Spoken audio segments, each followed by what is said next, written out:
Hello दोस्तों, आप लोग कैसे हैं। आज हम आपको इंटरमीडिएट में भौतिकी पार्ट 2 स्टार्ट कर रहे हैं।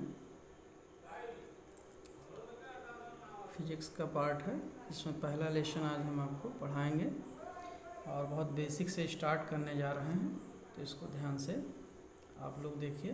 पहले चैप्टर का जो नाम है वो है आपका स्थिर वैद्युतिकी करके है। चलिए इसे स्टार्ट करते हैं, देखते हैं क्या है। वैद्युत आवेश, वैद्युत आवेश तथा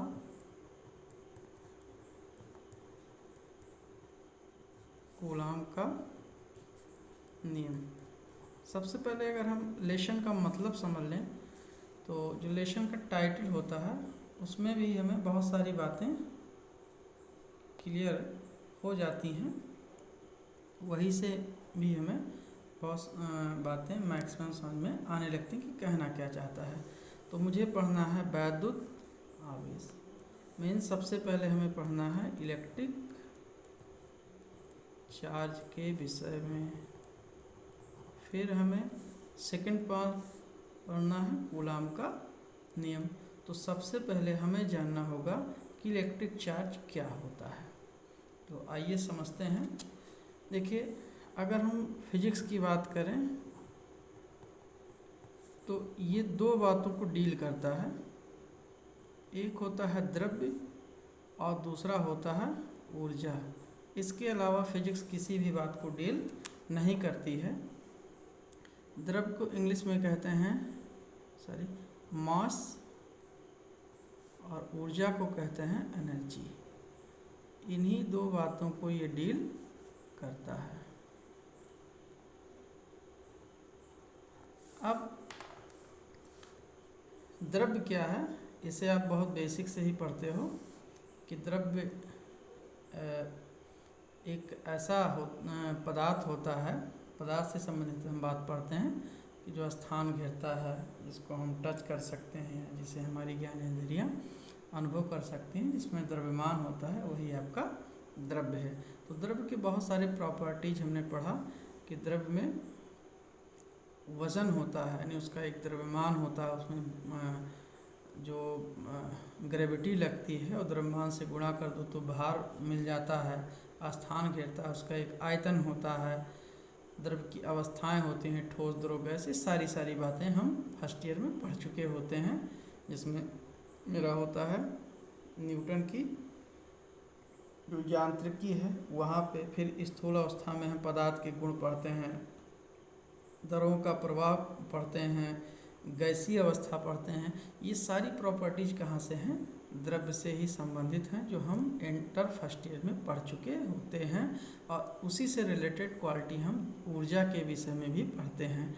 अब रही बात, द्रव्य से दूसरी क्वालिटी भी जुड़ी हुई है। यहाँ मुझे ध्यान देना है कि द्रव्य से जो दूसरा पार्ट जुड़ा है वो है आपका आवेश।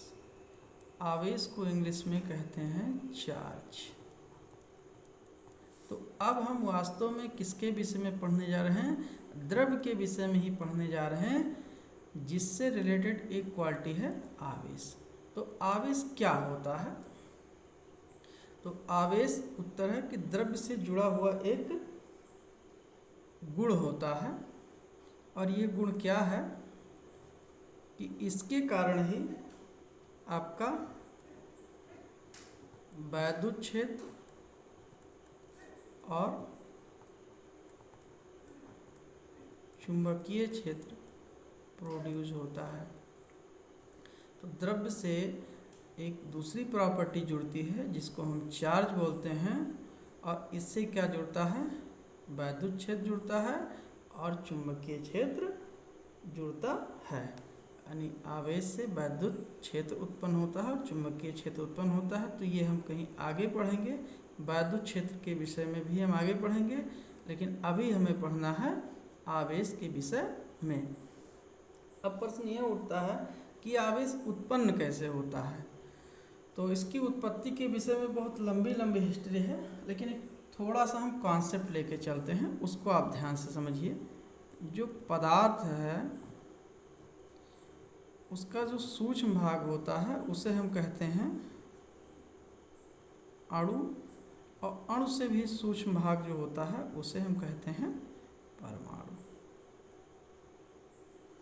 अब परमाणु का जब स्ट्रक्चर हम लोग बताते हैं तो इसको दो भागों में डिवाइड कर दिया जाता है।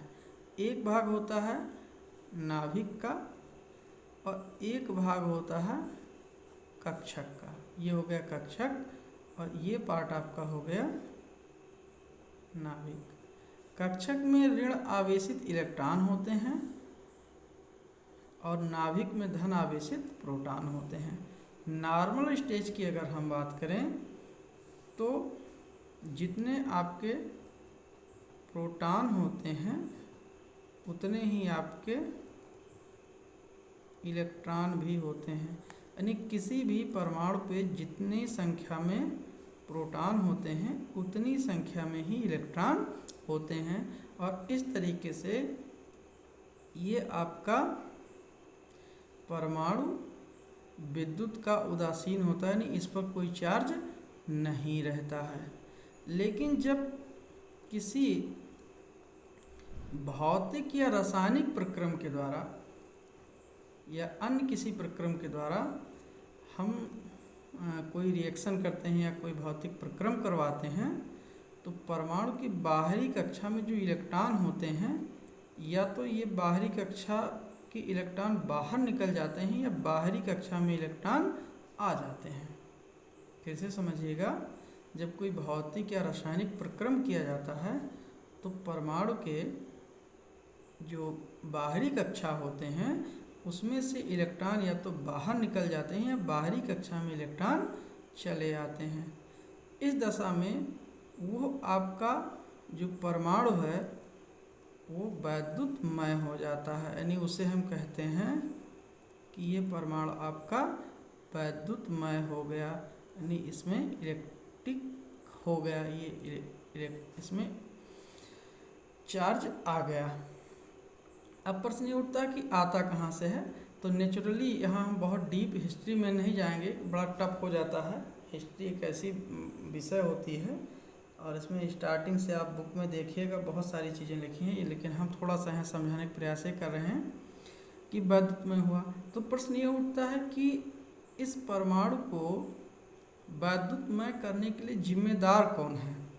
तो ये माना गया है कि मूल रूप से आपका जो इलेक्ट्रॉन है, इलेक्ट्रॉन और दूसरा पार्टिकल आपका है प्रोटॉन, ये नेचुरली इलेक्ट्रॉन पे ऋण आवेश होता है और प्रोटॉन पे धन आवेश होता है और इसे हम यहाँ मूल आवेश मान करके चलेंगे। यानी जो आपका मूल आवेश होता है जिसे हम ई से नोट करते हैं, तो ई की वैल्यू का जो सूक्ष्म रूप है यानी सूक्ष्म आवेश है जिसे हम मूल आवेश कहेंगे, उसमें अगर नेगेटिव आ जाए तो इलेक्ट्रॉन के आवेश के बराबर होता है और अगर प्रोटॉन पे आवेश आ जाए अगर धन आवेश आ जाए तो उसी को हम प्रोटॉन पे चार्ज मानते हैं।